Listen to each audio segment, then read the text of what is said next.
প্রতিবন্ধী হয়ে জীবনে বেঁচে থাকাও একটা চ্যালেঞ্জ, তাই আমি করব অরেঞ্জ কালার ফুড চ্যালেঞ্জ।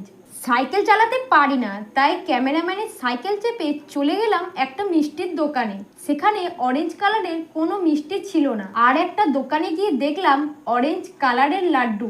লাড্ডুটা খেতে ভালো ছিল। তারপর গেলাম একটা আইসক্রিমের দোকানে। আইসক্রিমটা কোনো মতে দাঁত দিয়ে ছিঁড়ে অরেঞ্জের দিকটা খেয়ে বাকিটা আমার ক্যামেরাম্যানকে দিয়ে দিলাম। তারপর গেলাম একটা মুদিখানার দোকানে আর অরেঞ্জ কালারের বিস্কুট কিনে নিলাম। আমি সেটা খেয়ে কমপ্লিট করে একটা পাড়ার দোকানে চলে এলাম। সেখান থেকে অরেঞ্জ কালারের বাটি কেক ও চকলেটও পেয়ে গেলাম। প্রথমে বাটি কেক খেলাম, তার মধ্যে ক্রিমও ছিল। তারপর আমার কাছে অরেঞ্জ কালারের চকলেটও আছে, সেটা খেয়ে আমার চ্যালেঞ্জ কমপ্লিট। ভিডিও ভালো লাগলে কমেন্টে জানিও।